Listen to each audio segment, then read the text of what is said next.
بسم اللہ الرحمن الرحیم وبہ نستعین سبحانک لا علم لنا الا ما علمتنا انک انت العلیم الحکیم الحمد للہ رب العالمین والصلاة والسلام علی سید المرسلین وعلی آلہ وصحبہ اجمعین ومن تبعہم بإحسان الی یوم الدین اعوذ باللہ من الشیطان الرجیم بسم اللہ الرحمن الرحیم آمن الرسول بما انزل الیہ من ربہ والمؤمنون کل آمن باللہ وملائکتہ وکتبہ ورسلہ لا نفرق بین احد من رسلہ وقالوا سمعنا واطعنا غفرانک ربنا والیک المصیر۔ سامعین کرام، دکتور صادق کی کتاب کے حوالے سے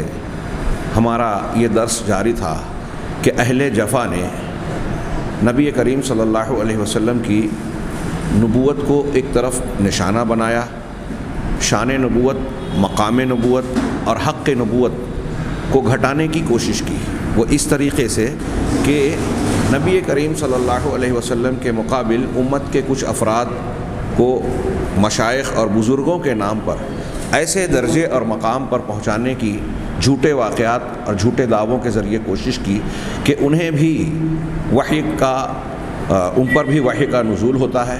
ان پر بھی احکامات شرعیہ آتے ہیں، یعنی چور دروازے سے وحی کا سلسلہ جاری رکھا اور اس طریقے سے نبی کریم صلی اللہ علیہ وسلم کے ختم نبوت پر اور اسلام مکمل ہو چکا اس حقیقت پر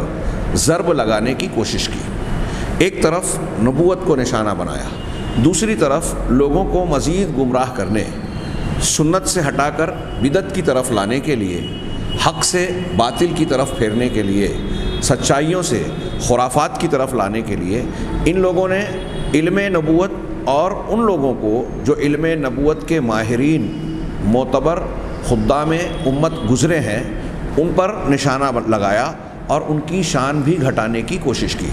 اس سلسلے کے بعض اقوال دکتور صادق نے بطور نمونہ پیش کیا اس دعوے کے ساتھ کہ بہت بڑا عوامی طبقہ چونکہ اس بلا کا شکار ہے، اس مصیبت میں گرفتار ہے، لہٰذا ہم بطور نمونہ یہاں کچھ چیزیں پیش کر رہے ہیں۔ یاد رہے کہ جو اقوال اور جو باتیں پیش کر رہے ہیں ہمیں ایسا محسوس ہوگا کہ یہ بہت زیادہ ہے، لیکن یہ بہت کم ہے، جس میں اگر ہم غور کریں تو ان اقوال، ان واقعات کو جو بڑی عقیدت سے اہل تصوف اور اہل جفا، اہل بدعات کے درمیان بیان کیا جاتا ہے، وہ دراصل اسلام کی بنیادوں کو کھوکھلا بنانے بلکہ انہیں جڑ سے اکھاڑنے کی کوششوں کا حصہ ہے۔ چنانچہ ہماری گفتگو اس سے پہلے کے درس میں بعض اقوال کے تناظر میں یہ گزری کہ یہ لوگ علم نبوت اور بطور خاص علم حدیث، اللہ کے نبی صلی اللہ علیہ وسلم کی حدیثوں کے علم کو غیر ضروری اور غیر اہم قرار دینے کی کوشش کرتے ہیں۔ یہ کوشش کرتے ہیں کہ لوگ اس سے کٹ جائیں، اس کا سیکھنا سکھانا ترک کر دیں اور اس کی بجائے وہ خرافات کو اختیار کریں۔ چنانچہ بعض اقوال اس سے پہلے گزر چکے۔ یہاں مزید امام شارانی کی طبقات کبریٰ کے حوالے سے شیخ دکتور صادق ایک قول نقل کرتے ہیں کہ ابو الحسن النحرانی کہتے ہیں، طبقات کبریٰ جلد اول صفحہ 80 کے حوالے سے انہوں نے نقل کیا کہ ابو الحسن النحرانی کہتے ہیں کہ میں کنت شدید الانکار علی الصوفیۃ فی علومہم، میں صوفیہ کے علوم میں بڑا سخت انکار کرنے والا تھا، ان کے علم، ان کے طریقہ کار پر بہت تنقید کرتا تھا، انکار کرتا تھا۔ وَأُبْغِضُ كُلَّ مَنِ اجْتَمَعَ بِهِمْ، اور ہر وہ شخص جو اہل تصوف سے، صوفیوں سے جڑتا تھا ان کو ناپسند کرتا تھا، ان سے نفرت کرتا تھا۔ فَدَخَلْتُ بغداد، پھر ایک مرتبہ اپنا واقعہ بتایا انہوں نے کہ میں بغداد میں داخل ہوا، بغداد گیا، وَأَنَا أَكْتُبُ الْحَدِيث، جبکہ میں حدیث، اللہ کے رسول صلی اللہ علیہ وسلم کی حدیثیں لکھتا تھا۔ فرأیت ابراہیم الخواص وحولہ جماعت یتکلم علیہم، وہاں جب بغداد میں پہنچا تو میں نے ابراہیم خواص کو دیکھا جبکہ ان کے گرد ایک جماعت تھی، ان کے ارد گرد مطلب حلقہ لگتا تھا اور یہ ان پر اپنا کلام پیش کرتے تھے، مطلب درس اور تلقین و نصیحت کیا کرتے تھے۔ فسمعت کلامہ، یہ ابو الحسن النحرانی کہتے ہیں کہ میں نے یہ ابراہیم خواص کی بات کو سنا جو اپنے حلقے کے لوگوں پر وہ القاء کر رہے تھے، بیان کر رہے تھے۔ فدخل قلبی صدق قولہ، جب میں نے ان کی باتیں سنی تو میرے دل میں ان کے قول کی سچائی گھر کر گئی، گھس گئی، داخل ہو گئی۔ فرأیتہ علما صحیحا لا بد للخلق من استعمالہ، کہہ رہے ہیں ان کا اپنا تبصرہ ہے کہ میں نے پایا، میں نے جانا کہ وہ علم صحیح ہے اور مخلوق کا انہیں بروئے کار لانا، ان کا استعمال کرنا بڑا ضروری ہے۔ یعنی صوفیہ کو، اہل تصوف کو، ان کے علوم کو ناپسند کرتا تھا۔ بغداد گیا، ابراہیم خواص کی مجلس میں پہنچا، ان کی باتیں سنی تو مجھے لگا، ان کی بات دل کو لگی، دل میں داخل ہوئی، اور مجھے محسوس ہوا کہ یہ بہت ضروری اور صحیح چیز ہے جس کا استعمال لوگوں کو کرنا چاہیے، مخلوقات تک یہ پہنچنی چاہیے۔ فَلَزِمْتُهُ مِنْ ذَلِكَ الْمَجْلِسِ وَلَمْ أُفَارِقْهُ، پھر میں نے ان کو اس مجلس کے بعد میں نے ان کو لازم پکڑ لیا، ان سے چمٹ کر رہ گیا، ہاں ان سے جڑ گیا، اور پھر ان سے جدائی اختیار نہیں کی۔ وَفَرَّقْتُ، اب آخری جملہ ملاحظہ فرمائیں، وَفَرَّقْتُ مَا كُنْتُ جَمَعْتُهُ مِنَ الْكُتُبِ، اور جو کتابیں میں نے اکٹھا کر رکھی تھی ان سب کو میں نے منتشر کر دیا، بکھیر دیا، مطلب ضائع کر دیا یا جو بھی اپنے پاس سے ہٹا دیا۔ وَقَدْ كَانَتْ نَحْوَ حَمْلَيْنِ، جبکہ وہ دو بڑے بڑے بوجھ پر مشتمل تھی، دو اس کے ڈھیر تھے، میں نے وہ ساری کتابیں جو ہے ہٹا دی، اس کو منتشر کر دیا۔ آپ دیکھ رہے ہیں کہ اس واقعے کے تناظر میں کیا بیان کیا جا رہا ہے؟ بظاہر اہل تصوف کی بات کو، یعنی پہلے کہہ رہے ہیں کہ میں ناپسند کرتا تھا، پھر سنا تو پسند کر لیا، اور پھر اتنی پسند آئی کہ نہ صرف اس کو اختیار کیا بلکہ اس کے بالمقابل میں نے علم حدیث اور اس پر مشتمل کتابیں جو میں نے اکٹھا کر رکھی تھی، جمع کر رکھی تھی، ان سب کو میں نے برباد کر دیا، ہٹا دیا۔ یہاں اس واقعے کو سننے والا ایک عام آدمی کیا تاثر لے گا، کیا سبق لے گا، اس سے کیا سیکھ ملی اسے یہ معلوم ہوا کہ قرآن و حدیث، اللہ کے نبی صلی اللہ علیہ وسلم کی حدیثوں کو سننا، آپ کے فرامین اور احادیث کا پڑھنا پڑھانا، اس کو ترک کر کے اہل تصوف کے سلسلے میں جا کر بیعت کر لینی چاہیے اور اس سلسلے سے جڑ جانا چاہیے۔ اب یہ نہیں دیکھنا چاہیے کہ اللہ نے کیا کہا، رسول اللہ صلی اللہ علیہ وسلم نے کیا فرمایا، ان کی سنت کیا ہے۔ اہل طریقت جو بیان کر رہے ہیں بس اس پر ایمان لے آئے، آمنا صدقنا کہے، وہی دین ہے، اسی پر اکتفا کرے، قرآن و حدیث سے کٹ کر اہل تصوف سے جڑ جائیں۔ ہاں، اس کے بالمقابل ہم وہ روایات جس میں سے بعض کا تذکرہ میں نے اس سے پہلے کیا ہے، ایک روایت کا صرف ذکر کروں، بڑی مشہور حدیث ہے۔ اللہ کے نبی صلی اللہ علیہ وسلم نے دعا دی اس شخص کو، نظر اللہ امرأن سمع مقالتی، اللہ تعالیٰ اس شخص کو تر و تازہ رکھے جس نے میری بات کو سنا، حدیث کو سنا، ثم وعاہا، پھر اس کو محفوظ رکھا، حدیث سن کر اسے یاد کیا، فأداہا کیا ہے، اور پھر اس شخص کو جس نے نہیں سنا ہے، فأداہا الی من لم یسمعھا او کما ورد فی الحدیث، کہ جس نے نہیں سنا ہے ان تک اس حدیث کو پہنچایا۔ اللہ کے نبی صلی اللہ علیہ وسلم حدیث رسول کو سن کر اس کو یاد کرنے والے اور پھر یاد کرنے کے بعد دوسروں تک پہنچانے والے کو دعا دے رہے ہیں کہ اللہ تعالیٰ اسے تر و تازہ رکھیں۔ اور یہاں یہ واقعہ اور اس قسم کے جو اس سے پہلے اور بعد کے اقوال ہم پیش کر رہے ہیں، اس میں یہ کہا جا رہا ہے کہ حدیث رسول غیر ضروری ہے، انہیں ترک کر کے اہل تصوف کی طرف متوجہ ہو جائیں، ان کے علوم کی طرف مائل ہو جائیں، اس کو اختیار کر لیں۔ اللہ تبارک و تعالیٰ نے جو قرآن اور جو سنت نازل فرمائی ہے، دونوں نازل شدہ ہیں۔ ہاں، اوتیت القرآن ومثلہ معہ، مجھے قرآن بھی دیا گیا ہے اور اس کے مثل، اس کے ساتھ دوسری چیز جو حدیث کے نام سے ہم جانتے ہیں۔ نبی کریم صلی اللہ علیہ وسلم نے جو کچھ دین کی باتیں پہنچائی ہیں وہ سب کے سب وحی کا حصہ ہے۔ کچھ وحی مطلوع ہے جو قرآن کی شکل میں ہے، کچھ وحی غیر مطلوع ہے جو سنت اور حدیث کی شکل میں ہے۔ تو اللہ تبارک و تعالیٰ نے جس چیز کو نازل کیا ہے اس چیز کو سیکھنے، سکھانے اور لوگوں تک پہنچانے کی تلقین قرآن و حدیث میں موجود ہے، جگہ جگہ ہے۔ ایک حدیث کا ٹکڑا ہمارے یہاں عام لوگوں کو بھی یاد ہوتا ہے، بلغوا عنی ولو آیا، کہ میری طرف سے تم لوگوں تک تبلیغ کرو، پہنچاؤ، چاہے ایک آیت ہی کیوں نہ ہو۔ اللہ تبارک و تعالیٰ کے دین کی ایک آیت بھی اگر آپ کے علم میں آ گئی تو اللہ کے رسول صلی اللہ علیہ وسلم مکلف بنا رہے ہیں اپنی امت کے افراد کو کہ وہ دوسروں تک پہنچائیں۔ یہ سلسلہ جاری رہے قرآن و حدیث کو پھیلنے پھیلانے اور اس کے زندہ رکھنے کا، تاکہ لوگوں پر اللہ کی حجت پوری ہوتی رہے۔ اسی طریقے سے قیامت تک حجت پوری ہوگی۔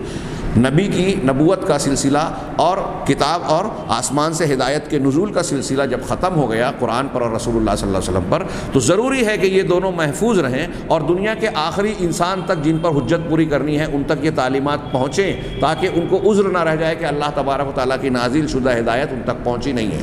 اسی کا تقاضا ہے. آپ قرآن و حدیث میں بار بار پائیں گے نبی کریم صلی اللہ علیہ وسلم کے پاس کچھ لوگ آتے ہیں، کچھ سوالات کرتے ہیں، آپ نے ان کو دین کی باتیں بتائی، بنیادیں بتائی، ضروری تعلیمات دی جس کی ضرورت تھی، اور صرف ان کو نہیں بتایا بلکہ یہ بھی کہا کہ اخبرہم من وراءکم، ہاں یہ جو باتیں میں نے آپ لوگوں کو بتائی ہے یہ تمہارے پیچھے کے جو لوگ ہیں، تمہارے بعد کے، وہ تمہارے قبیلے کے ہوں یا تمہاری اگلی نسل یعنی اولاد ہوں، ان تک پہنچاؤ، اور ان کو یہ حکم ہوگا کہ وہ اپنے آگے کے لوگوں تک پہنچائے. یہ سلسلہ باقی رہے قرآن و حدیث کے سیکھنے سکھانے کا، اور امت نے اس کو قائم و برقرار رکھا. اور اس کے بالمقابل قرآن و حدیث میں آپ کئی باتیں ایسی پائیں گے، کئی نصوص پائیں گے جس میں اللہ کے نازل کیے ہوئے علم کو چھپانے پر شدید وعید اور لعنت کی وعید سنائی گئی ہے. ان الذین یکتمون ما انزلناه من البینات والہدی من بعد ما بیناہ للناس اولئک یلعنهم اللہ ویلعنهم اللاعنون، کہ جو ہمارے نازل کیے ہوئے بینات، واضح دلائل اور ہدایت جو ہم نے نازل کیا، نازل کرنے کے بعد جو لوگ اسے چھپاتے ہیں تو یہ ایسے لوگ ہیں کہ ان پر اللہ کی لعنت ہے، فرشتوں اور تمام لعنت گروں کی لعنت ہے. اللہ تبارک و تعالیٰ کا نازل شدہ علم اگر آپ، ہم یا کسی اور تک پہنچا ہے تو اس کے لیے جائز نہیں ہے کہ وہ اسے چھپائے. کتمان علم بہت بڑا جرم ہے. وہ حدیث بھی اچھی طرح عام طور سے لوگ جانتے ہیں کہ من سئل عن علم فکتمہ الجم بلجام من نار، او کما ورد فی الحدیث، کہ جو شخص کسی علم کے بارے میں، قرآن و حدیث کے علم کے بارے میں پوچھا جائے اور پھر اس نے جانتے ہوئے اسے چھپا لیا، اس نے چھپایا نہیں، اپنے منہ سے بیان نہیں کیا صحیح بات کو، تو قیامت کے دن آگ کی لگام پہنایا جائے گا. سنا آپ نے؟ یہ پابندیاں، یہ وعیدیں کیوں ہیں؟ تاکہ قرآن و حدیث کا علم زندہ رہے، لوگوں تک پہنچتا رہے. ہدایت پہنچانے کا اللہ تبارک و تعالیٰ کا جو ذمہ ہے وہ بھی پورا ہوتا رہے، اور لوگوں کے لیے حجت پوری ہو رہے، عذر ختم ہو جائے کہ ہمیں دین نہیں معلوم، ہمیں سچا راستہ نہیں معلوم، یہ کہنے کی کسی کو گنجائش نہ رہے. اسی لیے تو اللہ تبارک و تعالیٰ نے قرآن و حدیث کو نازل کیا اور اس کو فروغ دینے کا ایک مکمل نظام قائم کیا. اب یہ اہل تصوف یا دوسرے دشمنان اسلام جنہوں نے پوری اسلامی تاریخ میں سازشیں کی اور اب بھی کر رہے ہیں اور کرتے رہیں گے، باطل پرست، یہ کچھ بھی کر لیں، یریدون ان یطفئوا نور اللہ بافواہہم واللہ متم نورہ ولو کرہ الکافرون، یہ چاہتے ہیں کہ اپنے منہ کی پھونکوں سے اللہ کے نور کو بجھا دیں، لیکن اللہ اپنے نور کو پورا کر کے رہے گا. اس نے ایک طبقے کو پیدا کیا، ہاں، جو قرآن و حدیث کو سیکھنے سکھانے والی، اس پر عمل کرنے والی، اس کی مخالفت کرنے والے، اس کی بے عزتی کرنے والے، ہاں، اس کی شان اور عظمت کو گھٹانے والوں کا رد کرتے رہے ہیں. اللہ تعالیٰ ہمیں انہی میں شامل فرمائیں. بہرحال یہ آپ ملاحظہ فرمائیں کہ اس قسم کے واقعات کے ذریعے سے کیا عوام کو میسج دیا جا رہا ہے کہ ایک شخص علم تصوف کو پہلے برا سمجھتا تھا، علم حدیث سے جڑا تھا، اب جب کچھ چیزیں سنی ایک بزرگ کی مجلس میں بیٹھ کر ابراہیم خواص کے، تو علم تصوف پسند کر لیا اور حدیث کو چھوڑ دیا. تاثر اور پیغام یہ دیا گیا کہ علم حدیث میں وہ مغز، وہ فائدہ، وہ بات نہیں ہے جو علم تصوف میں ہے. نعوذ باللہ من ذالک. اللہ اور رسول کے علم کو غیر اہم قرار دے کر یہ خود ساختہ اہل بدعت اور اہل جفا کی بکواس خرافات کو اہم قرار دے رہے ہیں اور مخلوق کے لیے ضرورت بتا رہے ہیں. جی نہیں، یہ سازش ہے اسلام کے خلاف، یہ سازش ہے قرآن و حدیث کے خلاف، یہ سازش ہے اہل باطل اور اہل بدعت کی، ان کے بدعت اور خرافات کے حق میں، ہاں، جو مسلمانوں کا اصلی کردار نہیں ہے، بلکہ یہ اس کے پیچھے دماغ جو تھے وہ اہل باطن اسلام دشمن عناصر کے تھے. یہ تاریخ میں آپ محفوظ پائیں گے. ہم آگے بڑھتے ہیں کہ وَيَقُولُ الشَّعْرَانِي، دکتور صادق کہتے ہیں کہ شعرانی مزید کہتے ہیں کہ کانا ابو علی محمد بن عبد الوہاب الثقفی اماماً فی اکثر علوم الشرع.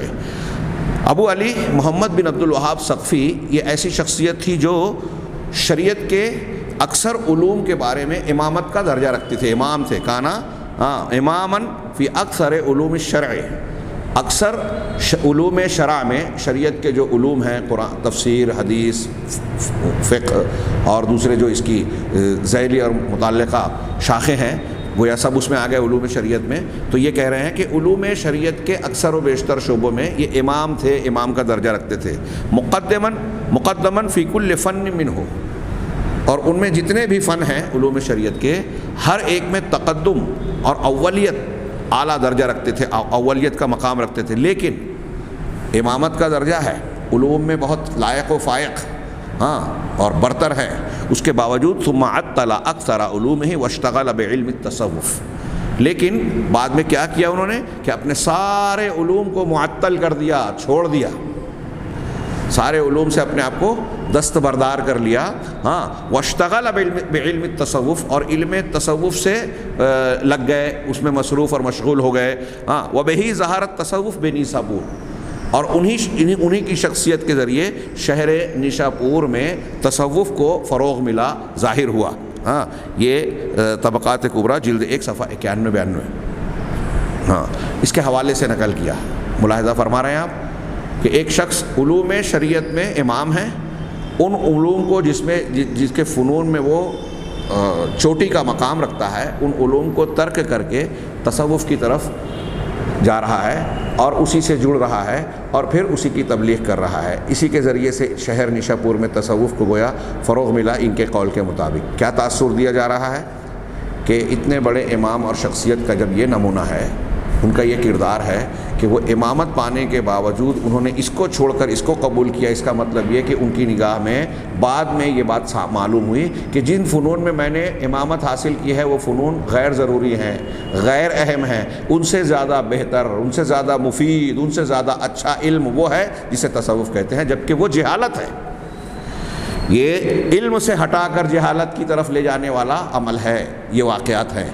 اور اسی کے ذریعے سے جب بندہ مسلمان، یہ بڑی کوشش کی گئی اور بڑی کامیاب بھی ہوئی. مسلمانوں کا ایک بہت بڑا طبقہ جو تصوف سے جڑا، اس نے علم کے مقابلے میں جہالت کو قبول کیا، سنت کے مقابلے میں بدعت کو پسند کیا. آج ہم دیکھ سکتے ہیں کہ اہل تصوف کے یہاں جو چیزیں عقائد، منہج، عبادات، اوراد و وظائف کی شکل میں معمول بہا ہیں، وہ اللہ تبارک و تعالیٰ کے نازل شدہ دین سے بالکل الگ اور جدا ہے. دین اسلام کے مقابلے میں ایک الگ دین ہے، لیکن وہ جو اس پر عمل کر رہے ہیں وہ اسے دین اسلام سمجھ رہے ہیں، جبکہ اس کا اسلام سے کوئی تعلق نہیں ہے. اسلام کی مخالفت سے تعلق ہے، سازش سے تعلق ہے. ہاں، یہ کوشش کی گئی بھرپور اور بہت ہی قوی انداز میں کہ آدمی کو، لوگوں کو جو ہے علم حدیث، قرآن و حدیث سے، دیکھیے مسلمانوں کی ساری خوبیاں پیدا ہوتی ہیں قرآن و حدیث سے جڑنے سے. اللہ کے نبی صلی اللہ علیہ وسلم آخر عمر میں کہہ رہے ہیں، آخر حجۃ الوداع کی بڑی مشہور حدیث ہے کہ ترکت فیکم امرین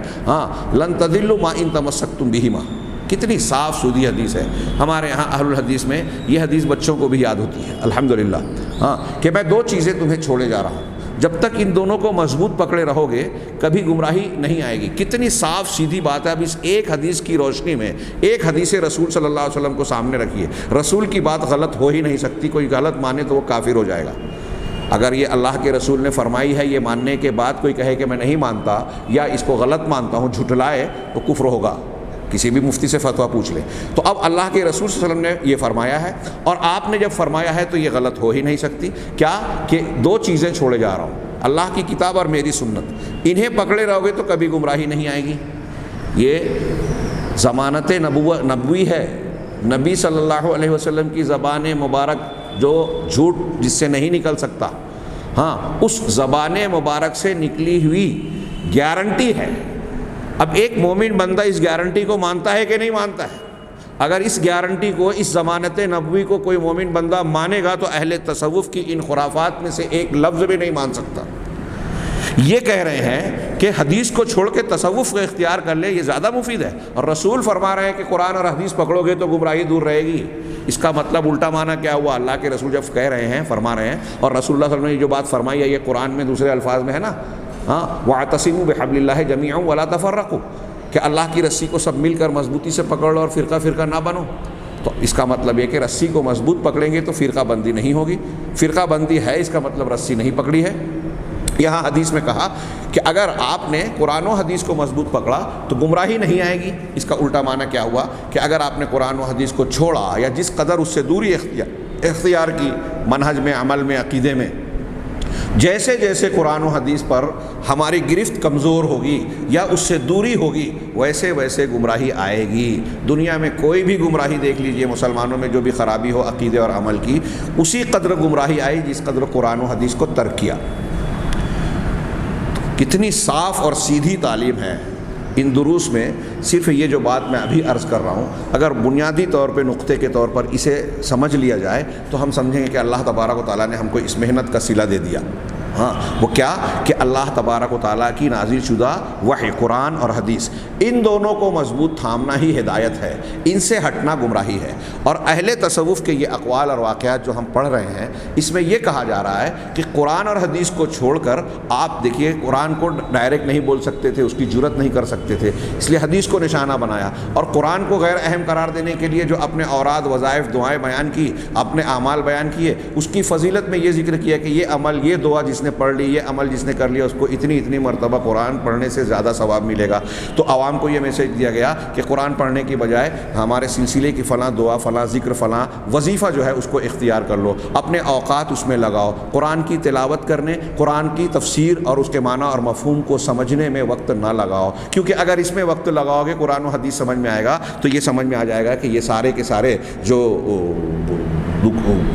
کھڑاک پھیلائے گئے ہیں، یہ ڈھونگ رچایا گیا ہے، یہ شریعت اسلامیہ کے خلاف ہے، اللہ اور اس کے رسولوں کی تعلیمات کے عین برعکس ہے، بلکہ اس کے خلاف سازش ہے۔ تو علم سے دور رکھنا، امت کو جاہل رکھنا، یہ بدعات کو فروغ دینے اور دین سے دور کرنے کا سب سے آسان طریقہ ہے کہ قرآن و حدیث سے کاٹ دیا جائے۔ اور یہ دیکھیے ان اقوال میں، اور ایسے بہت سارے اقوال مختلف سلسلے کے لوگوں میں بھرے پڑے ہیں جو اپنے مریدوں کو، عوام کو یہ ترغیب دیتے ہیں کہ آپ قرآن و حدیث کا پڑھنا، پڑھانا، سیکھنا، سکھانا چھوڑ دیجئے، قال اللہ قال رسول صلی اللہ علیہ وسلم کے چکر میں مت پڑھیے، اسے ذہن و دماغ سے کھرچ کر قال کی بجائے حال میں آئیے۔ ہاں، کتنا بڑا دھوکہ ہے۔ اللہ کے رسول صلی اللہ علیہ وسلم نے کیا فرمایا، اللہ کے نبی صلی اللہ علیہ وسلم نے کیا کیا، یہی حدیث ہے،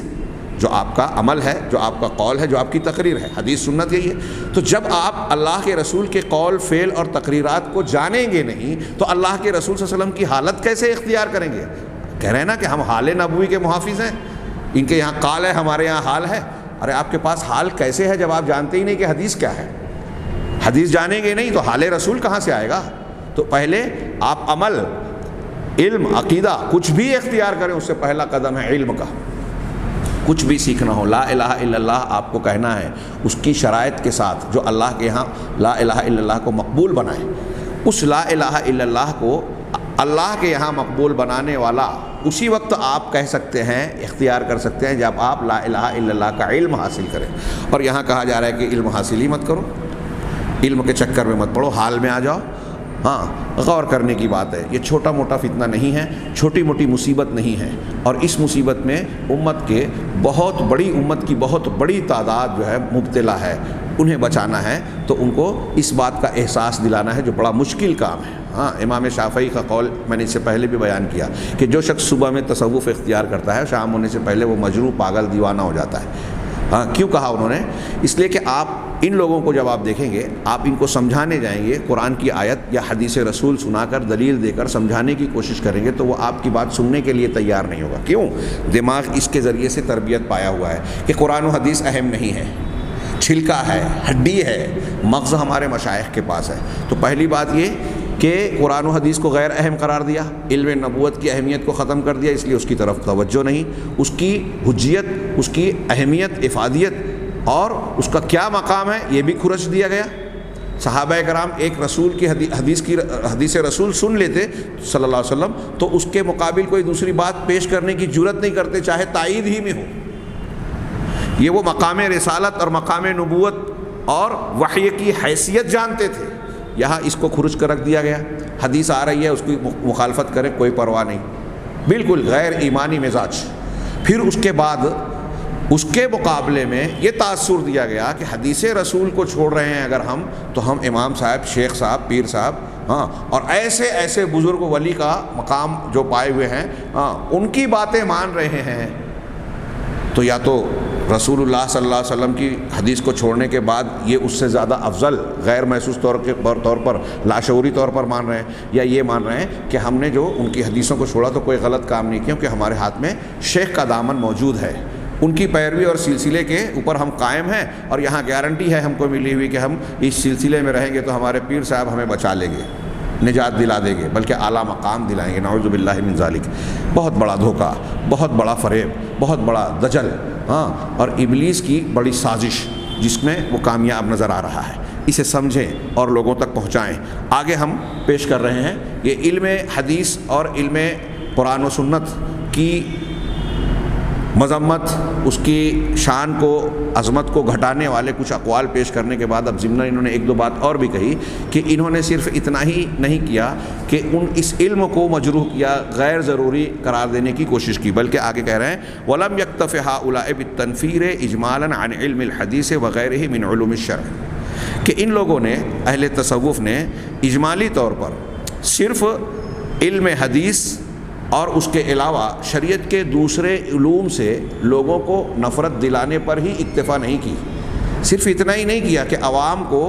علم حدیث سے اور شریعت کے دیگر علوم سے نفرت دلائیں، ان کی دلچسپی کو ختم کریں، ان کی شان ان کی نگاہوں میں گھٹا دے، صرف اتنا ہی نہیں کیا، بل اخذوا فی الطعن علی ائمۃ هذه الامہ الذین شہد لهم السلف والخلف بالامامہ، بلکہ انہوں نے مزید کیا کیا کہ انہوں نے اس امت کے ائمہ کرام، امامان دین، پیشوایان دین کی شخصیات کو مجروح کیا، ان پر طعن و تشنیع کی، ان کو مجروح کیا، ایسی شخصیات اور ایسے ائمہ جن کی سلف اور خلف کے علماء نے امامت کی گواہی دی ہے، جن کے حق میں، یعنی یہ اس فن کے امام ہیں، جن کو امت کے معتبر اہل علم اور معتبر لوگوں نے یہ کہا کہ یہ امام ہیں، ان لوگوں کو اہل تصوف، اہل جفا، اہل بدعت نے مجروح قرار دیا، بظاہر اس شخصیت کو مجروح کر رہے ہیں، لیکن حقیقت میں مقصد کیا ہے کہ اس شخصیت نے جو خدمات انجام دی ہیں، جو قرآن اور حدیث کو پیش کیا ہے، اس قرآن و حدیث کی تعلیم کو ان کی شخصیت کے ذریعے سے مجروح کیا جائے۔ اب اگر ایک امام کو آپ نے، امام بخاری کو اگر آپ نے مجروح کر دیا مثال کے طور پہ، تو صحیح بخاری جو ہے وہ جو مجروح ہو جاتی ہے، وہ نشانے پر آ جاتی ہے۔ تو امام بخاری کی شخصیت آپ دیکھیے کہ منکرین حدیث، جو حدیث کی شان گھٹانا چاہتے ہیں، انکار کرنا چاہتے ہیں، ان کے ہاں آپ پائیں گے کہ حدیث کے فن میں، تاریخ میں جو شخصیات ایسی ہیں جو بہت نمایاں ہیں، علماء بارزین، جن کی خدمات بہت نمایاں ہیں اور جن کا مقام اور حیثیت اہل علم، اہل فن کے نزدیک مسلم ہے، خاص طور سے ایسی چند شخصیات کو ضرور نشانہ بناتے ہیں۔ کیوں؟ کہ اگر وہ شخصیات نشانہ بن جائیں، مجروح ہو جائیں، تو پورا کا پورا فن، کیونکہ لوگ ان کو اچھا کہہ رہے ہیں، لوگ ان کو امام مان رہے ہیں، جب امام فن ہی مجروح ہو گیا تو پورا فن ہی کہاں سے قابل قبول اور قابل اعتبار رہ گیا۔ اب امام بخاری کو اگر مجروح کیا تو امام بخاری کی جن لوگوں نے، علماء نے، محدثین نے، اساتذہ نے، شاگردوں نے تائید کی ہے، وہ سب بھی مجروح ہو گئے، اور جب وہ شخصیات سب مجروح ہو گئی تو ان کی کہی ہوئی حدیث کہ یہ حدیث صحیح ہے، یہ حدیث غلط ہے، وہ معتبر ہی نہیں رہ گئے کہ ان کی خبر کو قبول کیا جائے۔ حدیث کے تعلق سے جب وہ ایک محدث کہتا ہے کہ یہ صحیح ہے، ہم اس کو مانتے ہیں، تو یہ خبر کو قبول کرنا ہے، یہ تقلید کرنا نہیں ہے، یہ ایک الگ بحث ہے۔ یہ اچھی طرح سمجھیں فنی اعتبار سے۔ تو آپ دیکھیں کہ امام بخاری کو یہ لوگ نشانہ بناتے ہیں۔ اوپر جائیں گے تو کچھ امام زہری کو، پھر صحابہ میں حضرت ابو ہریرہ رضی اللہ تعالی عنہ کو، اور ایسی اور کچھ شخصیات کو یہ لوگ نشانہ بناتے ہیں۔ بہرحال ان اہل تصوف نے بھی امت کے بعض ائمہ کو، امت کے ایسے ائمہ کو جنہوں نے دین کی خوب خدمات کی ہے، بدعات کا رد کیا ہے، سنت کو غلبہ دینے کے لیے اپنی بھرپور خدمات انجام دی ہیں، اور اس کے اثرات امت اور اہل امت پر نمایاں طور سے نظر آتے ہیں، ان کے علوم کے اثرات نظر آتے ہیں۔ ایسے لوگوں کی شخصیت کو انہوں نے نشانہ بنایا، ان پر طعن و تشنیع کی۔ کیوں؟ مقصد ہے علم حدیث اور علم شریعت جو صحیح ہیں ان کو نشانہ بنانا جب مقصود ہے، تو اس علم کی خدمت کرنے والے امامان دین کو بھی انہوں نے نشانہ بنایا۔ چنانچہ کہہ رہے ہیں کہ جن کو امت کے سلف و خلف نے امامت کے طور پر جن کے حق میں گواہی دی اور ان کو قبولیت تامہ حاصل ہے کہ یہ معتبر شخصیت ہیں، یہ اچھی شخصیت ہیں، انہوں نے خدمات انجام دی ہیں، ایسے لوگوں کو مجروح کیا، نشانہ بنایا، ان پر طعن و تشنیع کی۔ ان شخصیات میں سے جن کو ان لوگوں نے نشانہ بنایا، ان میں سے ایک مثال انہوں نے دی، ان میں سے ایک ہیں امام احمد ابن حنبل رحمہ اللہ۔ امام احمد بن حنبل رحمہ اللہ کی شخصیت کو ان لوگوں نے بطور خاص نشانہ بنایا۔ ابھی آگے بڑھنے سے پہلے میں یہ ان کی عبارت میں یہ بتاؤں کہ امام احمد بن حنبل رحمہ اللہ کا ائمہ اربعہ جن کی لوگ تقلید کرتے ہیں، جن کی طرف تقلیدی نسبت رکھتے ہیں، ان کے علاوہ بھی کچھ ائمہ تھے، امام اوزاعی، امام سفیان ثوری، بعد میں ان کے نام اتنے نہیں رہ گئے اور ان کے ماننے والے انہی چار میں گویا ضم ہونے میں لگے۔ 4 صدی کے بعد یہ تقلیدی سلسلہ شروع ہوا، یہ بھی دین میں نئی چیز ہے۔ لیکن ان ائمہ کی طرف جو لوگ درسی نسبت رکھتے ہیں اور ان سے استفادہ کرتے ہیں، ہاں، اور ان ائمہ کے مقام اور مرتبے کو مانتے ہیں، یہ اہل سنت والجماعت کے ائمہ ہیں، ان سے خطائیں ضرور ہوئی ہیں لیکن ان کی خدمات دوسروں کے مقابلے میں نمایاں ہیں۔ ہاں، لوگ صحیح مقام اور صحیح بات سمجھتے نہیں ہیں تقلیدی بحث کے تناظر میں۔ لیکن امام احمد بن حنبل رحمہ اللہ کا ایک اعتبار سے چاروں ائمہ میں ایک خاص مقام حاصل ہے۔ بعض علماء کا یہ قول ہے، مجھے فی الحال نام یاد نہیں آ رہا ہے، وہ کہتے ہیں کہ امامت اور مذہب کی بنیادیں، اس کے علوم کی اصلی تفصیلات حضرت امام مالک امام شافعی کے پاس تھی، اور امام شافعی کے شاگرد امام احمد بن حنبل، تو ان کے پاس اصل بنیاد اور علم کے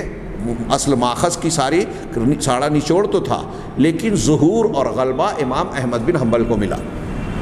دیکھیں، امام مالک کے شاگرد امام شافعی ہیں، اور امام شافعی جس طرح سے امام مالک کے شاگرد ہیں، انہوں نے جا کر قاضی ابو یوسف اور امام محمد جو امام حنیفہ رحمہ اللہ کے شاگرد ہیں، ان سے بھی استفادہ کیا۔ اپنے رحلۃ الامام شافعی کا مطالعہ کیجئے، طلبہ کو ضرور پڑھنا چاہیے۔ پھر آپ نے امام احمد بن حنبل رحمہ اللہ کی استاذی کی، یا وہ شاگرد بنے، اور امام احمد کے شاگرد جو ہیں امام بخاری، امام مسلم، امام ابو داؤد وغیرہ ہیں۔ تھوڑا غور سے دیکھیے کہ امام بخاری کی صحیح بخاری میں ہمارے ہاں کچھ لوگ معارضہ کرتے ہوئے یہ جاہلانہ اعتراض کرتے ہیں کہ امام بخاری کے مقابلے میں امام مالک کی موطا کا درجہ ایسا ہے ویسا ہے، اور یہ اس کو لینا چاہیے۔ انہیں یہ پتہ نہیں ہے کہ موطا امام مالک کی اکثر و بیشتر مرفوع مسند روایات آپ کو صحیح بخاری میں موجود ملے گی، الا ماشاء اللہ، اکثر و بیشتر۔ ہاں،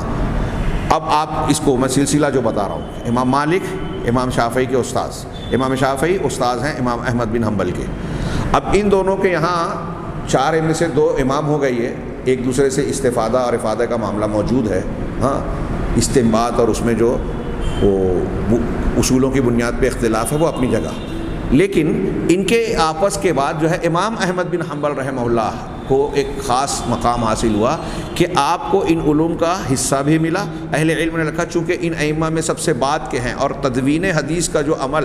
بڑے شباب پر اس زمانے میں شروع ہوا، تو ابتدا ہوئی تو حدیثیں منتشر تھی، آہستہ آہستہ مدون ہوتی چلی گئی، لہٰذا ان ائمہ میں جو بعد کے امام ہیں، چاروں امام میں امام احمد سب سے بعد کے ہیں، اس لیے آپ کو حضرت امام احمد بن حنبل رحمہ اللہ کے پاس اللہ کے رسول کی احادیث دوسروں کے مقابلے میں، دوسرے ائمہ کے مقابلے میں سب سے زیادہ ملے گی،